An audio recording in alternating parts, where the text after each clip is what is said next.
নেতৃত্ব বহু দেখেছি জীবনে, সব নেতৃত্ব দেখা আমাদের শেষ।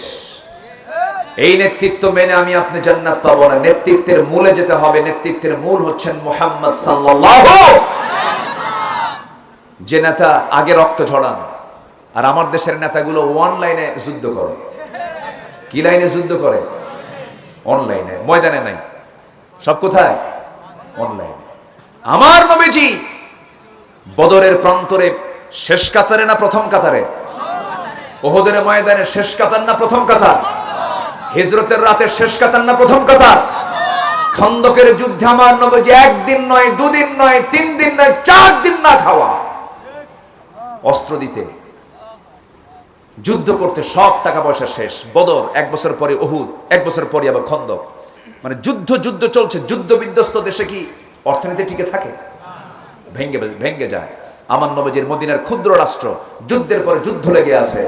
আমার নবীজির খন্দকের যুদ্ধের সময় রাসূল 4 দিন না খাওয়া। কয়দিন? 4 দিন। রাসূল নিজেই খাবার পান নাই। এক সাহাবী রাসূলকে খুব মহব্বত করতেন। আস্তে করে নবীর কাছে এসে দেখেন আমার নবীজির পেটটা ফুলা ফুলা। হাত দিয়ে দেখেন নবীজির পেটে পাথর বাঁধানো। কি বাঁধানো বলেন? পাথর বাঁধানো। সাইয়েদনা জাবির বলছেন, ইয়া রাসূলুল্লাহ, আপনি আপনার পেটে পাথর বেঁধেছেন, আমি টের পেয়েছি, কিন্তু আপনি কাউকে জানান নাই, আমি কিন্তু জেনেছি। রাসূল বললেন, জাবির কাউকে বলো না। সব সাহাবী আমার হাউমাউ করে কান্না শুরু করবে, কাউকে বলতে যেও না। কিন্তু জাবির বলছেন, হুজুর আমি গরিব মানুষ, আমার বাড়িতে একটা ছোট্ট ছাগল আছে, আপনি পারমিশন দিলে পরে জবাই করে আপনাকে খাওয়াবো, আপনার প্রিয় গোশত, ছাগলের গোশত। ঠিক আছে, জাবিরে চলে যাও।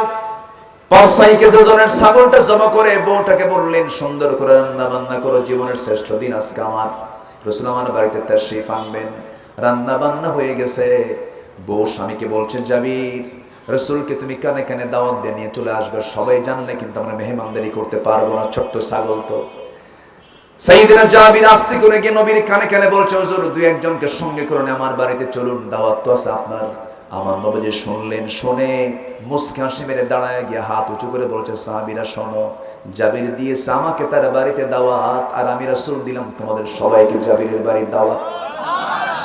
জোরে কোন সুবহানাল্লাহ। বলেন তো এখন কি শুধু বিপদ না বড় বিপদ? যে দাওয়াত দিছে তার কি বিপদ না? এটা চরম টেনশনে পড়ে গেছেন সাহাবী জাবির। সাইয়েদনা জাবিরের মুখটা ছোট হয়ে গেছে। রাসূল বলেন, জাবির তোমার মুখটা ছোট হলো কেন? কি হয়েছে বলো? হুজুর কাম তো সারা মাত্র 5 কেজি, এত লোককে আমি কেমন করে খাওয়াবো? রাসূল বললেন, বান্দা যা রিজিকের দায়িত্ব তার। জোরে কোন সুবহানাল্লাহ। রাসূল সাইয়েদনা জাবিরকে খুব পছন্দ করতেন। মদিনার বাহির থেকে একদিন উটের পিঠে চড়ে সবাই আসতেছিলেন। সবচেয়ে বুড়া উটটা ছিল সাইয়েদনা জাবিরের। সবাই উটটা জোরে জোরে নিয়ে সবাই মদিনা পর্যন্ত পৌঁছে যাচ্ছেন, কিন্তু সাইয়েদনা জাবির সবার পিছনে পড়েছেন। এবার জাবির বলছেন, হুজুর সবার উট তো আগে আগে, আমার উট তো বুড়া, আমি তো আগে যেতে পারি না, একটু দোয়া করে দেন। আমার নবীজি তার হাতের লাঠি দিয়ে একটা গুঁতা মারলেন উটের গায়ে। উটটা তাজা হয়ে এমন জোরে দৌড় মারলেন, সবার উটটা পিছনে ফেলে জাবির সবার আগে মদিনায় পৌঁছে গেছে। রাসূল বলেন, জাবির উট তো পাইছো, এখন তাজা, উটটা বেচবা নাকি? আমি কিনে নেব। হুজুর আপনি যদি কিনেন আমি দিয়ে দেব। আমার রাসূল তাকে উটের টাকা দিয়ে দিলেন। উটটা হাতের মধ্যে নিয়ে, লাগামটা হাতের মধ্যে নিয়ে বলছে, জাবির আমি তোমাকে খুব না পছন্দ করি, আমি তোমাকে উটও দিলাম, টাকা যে দিয়েছো সেই টাকাটা আমি তোমার হাতে ফেরত দিয়ে দিলাম। খুব ভালোবাসতেন আমার নবীজি।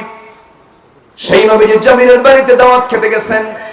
সাইয়েদনা জাবির রাদিয়াল্লাহু তাআলা আনহু বাড়িতে গিয়ে বউকে বলছে, বউ আমার কাম তো সারা কেন? 5 কেজি ওজন ছাগল, সাহাবী হলো 600। কয়শো? আমার বন্ধুগণ, সাইয়েদনা জাবির রাদিয়াল্লাহু তাআলা আনহু বউকে যখন এই কথা বলেন, বউ বলছে, আপনি কি কানে কানে বলেন? কানে কানে বলছে ঠিক, কিন্তু কাম হয় না। রাসূল হাটে হাড়ি ভেঙেছেন, সবাইকে দাওয়াত দিয়েছেন।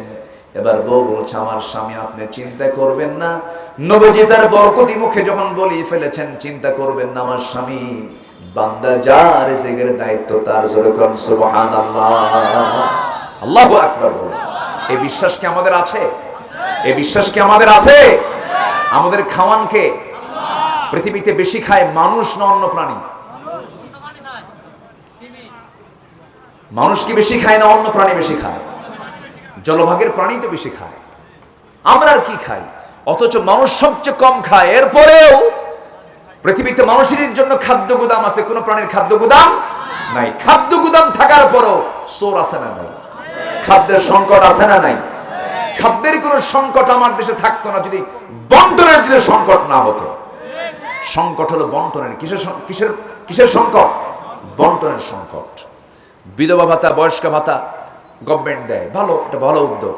কিন্তু বিধবা ভাতার তালিকায় হলো তাজা চেয়ারম্যানের বউ, বোঝেন নাই? তাহলে এটা তো বন্টন হলো না। আমার রাসূল সাইয়েদনা জাবেরের বাড়ির দরজায় গিয়ে দাঁড়ালেন। জাবের, তুমি কোথায়? হুজুর আমি সামনে, এই যে চলে আসছে। তুমি কি চিন্তা করতেছো? কোনো চিন্তা নাই তোমার। আমার সাহাবীরা না খাওয়া, আমিও না খাওয়া, 4টা দিন 4টা রাত, টেনশন করো না। ও জাবের, তোমার বউকে বলো হাড়ির যেন ঢাকনা না টান দেয়, রুটির ঢাকনা যেন না টান দেয়। আমি নিজে রাসূল নিজে বন্টন করব। আমার নবী 600 সাহাবীকে নিজের হাতে বন্টনের দায়িত্ব নিলেন। যে লোকগুলো খাবার বন্টন করে তাদেরকে এলাকায় কি বলে? কি বলে? খাজেনদার। আচ্ছা, খাজেনদার। রাসূল খাজেনদারের দায়িত্ব পালন করেন। আল্লাহু আকবার বলেন। হাদিসে আসছে 600 সাহাবী 5 কেজি 6 কেজি ওজনের ছাগল আর রুটি 600 সাহাবীর মাঝে রাসূল অনায়াসে বিতরণ করলেন। সাইয়েদনা জাবেরের বাড়ির এক চুল পরিমাণ গোশত কমে নাই। জোরে কোন আল্লাহু আকবার। আল্লাহ যদি কাউকে বরকত দেন, তার বরকত কখনো নিঃশেষ হতে পারে না। আমরা আস্থা রাখবো কার উপরে? আল্লাহর উপরে। সম্মানিত ভাইয়েরা, 4টা কাজ। নফসের শুদ্ধতা আনবো, জিকির করব। নাম্বার 3 হলো আমরা সালাত পড়বো, নামাজ পড়বো। কার মহব্বতে? 5 ওয়াক্ত নামাজ পড়বেন। কারা কারা একটু হাত তুলে দেখেন তো দেখি। জোরে বলি ইয়া আল্লাহ, ইয়া রহমান। আমাদেরকে 5 ওয়াক্ত সালাত আদায় করার তৌফিক তুমি আল্লাহ দিয়ে দাও। জোরে বলি আমিন। আরো জোরে আমিন। হাত নামান। সম্মানিত ভাইয়েরা, আপনারা কষ্ট পাচ্ছেন না তো? এত সুন্দর মানুষ, আপনারা যেরকম চালাক তা তো বুঝি নাই। লোকজন আসলো কিন্তু আসলো পরে।